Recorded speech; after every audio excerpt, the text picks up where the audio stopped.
Hello বন্ধুরা, আমার চ্যানেলে তোমাদের সবাইকে স্বাগত। আজকে আমি তোমাদের সাথে শেয়ার করব পুঁই শাকের পাতার ভর্তা রেসিপি।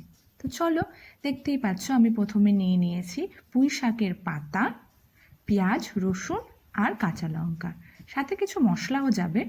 প্রথমে আমি কড়াইতে সর্ষের তেল গরম করতে দিয়েছি। আমার তেলটা যখন গরম হয়ে গেছে, আমি তখন কড়াইয়ের মধ্যে কাঁচা লঙ্কা চিড়ে দিয়ে দিয়েছি। তোমরা চাইলে শুকনো লঙ্কাও দিতে পারো। এবার আমি কড়াইতে দিয়ে দেব কালো জিরে ফোড়ন। কালো জিরে ফোড়ন দিলে তোমরা দেখবে যে কোনো ভর্তাতে বা বাটাতে কালো জিরের ফ্লেভারটা কতটা ভালো যায়। এবার আমি দিয়ে দিয়েছি কয়েক কোয়া রসুন। এবার রসুনটা দিয়ে আমি একটু ভেজে করে তারপরে দিয়ে দিয়েছি পেঁয়াজটা। এবার এই পেঁয়াজ আর রসুনটা আমি একটু ভালো করে ভেজে নেব। দেখতেই পাচ্ছ আমি পেঁয়াজ আর রসুনটা একটু ভেজে নিয়েছি। এইবার আমি এর ভেতরে আমি দেব লবণ আর দেব হলুদ। লবণ দেব টেস্ট অনুসারে, হলুদটা যেহেতু কালার আসবে সে হিসাবে আমি হলুদটা দিয়ে দেব। এবার আমি একটুখানি ভেজে নেব। দেখতেই পাচ্ছ আমার আঁচটা হাইতে নেই, আমার একটু ভাজা হয়ে গেছে। এবারে আমি যে পুঁই শাকের পাতাগুলো ধুয়ে রেখেছিলাম সেগুলো আমি কড়াইতে দিয়ে দিলাম। এবার আমি কি করব, প্রথমেই কিন্তু ঢেকে দেব না। আমরা সবাই জানি শাকের থেকে জল ঝরে, তাহলে আমরা কি করব, প্রথমে একটু ভালো করে ভেজে নেব। ভেজে নেওয়ার পরে আমরা দেখব যে পাতাটা একটু নরম হয়ে গেছে। দেখতেই পাচ্ছ আমি একটু নেড়ে দিলাম, তারপরে আমি এটা ঢাকা দেব।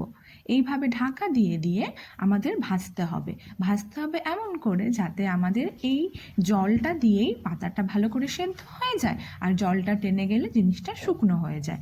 এমন করে আমাদের ভাজতে হবে।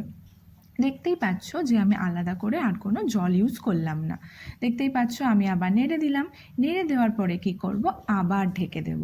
তোমরা ভাবতে পারবে না রেসিপিটা কতটা সোজা আর কতটা খেতে টেস্টি হয়। তোমরা যখন বানানোর পরে আমাকে অবশ্যই কমেন্টসে জানিও যে তোমাদের খাবারের টেস্টটা কেমন লেগেছিল। যেহেতু আমার কাছে শিলনোড়া নেই, আমি সেহেতু এটা গ্রাইন্ডারে বেটে নেব, কিন্তু তোমাদের যাদের কাছে শিলনোড়া আছে তারা যদি বেটে নিতে পারো তাহলে আমার মনে হবে টেস্টটা আরও ভালো আসবে। এবার আমার ভাজা হয়ে গেছে। এবার আমি কি করব, এবার এটা একটু নামিয়ে নেব। নামিয়ে, কিন্তু এটা খুব গরম অবস্থাতে কিন্তু গ্রাইন্ডারে জারে দেওয়া যাবে না, তাই আমরা কি করব, এটা একটু ঠান্ডা হতে রেখে দেব। দেখতেই পাচ্ছ আমি নামিয়ে নিয়েছি। এবার রাখার পরে আমার জিনিসটা ঠান্ডা হয়ে গেছে। এবার আমি গ্রাইন্ডিং জারে আমি এটা ট্রান্সফার করে নেব। দেখতেই পাচ্ছ আমার এই জিনিসটা দিয়ে আর ধোয়া বেরোচ্ছে না, মানে এরকম ঠান্ডা হয়ে গেছে।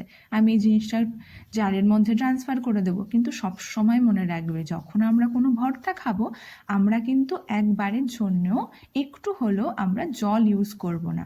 আমরা এই শুকনো শুকনো অবস্থাতেই আমরা এটা বেটে নেব। চলো, আমার ঢালা হয়ে গেছে জারের মধ্যে, আমরা এবার এটা বেটে নিই। বাটার পরে দেখতেই পাচ্ছ এটা আমার বাটা হয়ে গেছে। আমি কিন্তু একদমই জল ইউজ করিনি, এটা পুরো মাখা মাখা হয়েছে। তোমরা বিশ্বাস করবে না, এটা দিয়ে এক থালা ভাত তোমরা খেয়ে নিতে পারবে। কিন্তু যে কোনো ভর্তা বা বাটাতে একটা জিনিস তো ম্যান্ডেটারি, সর্ষের তেল। কাঁচা সর্ষের তেল ছাড়া সেই জিনিসটার একদম টেস্ট ভালো আসবে না। তাই আমি এর ভেতরে দিয়ে দিলাম কাঁচা সর্ষের তেল, আর আমার তৈরি হয়ে গেল পুঁই পাতার ভর্তা। তোমাদের কাছে আমার রিকোয়েস্ট রয়েছে, তোমরা এটা বানিয়ে খেও, আর কেমন হয়েছে আমাকে অবশ্যই জানিও।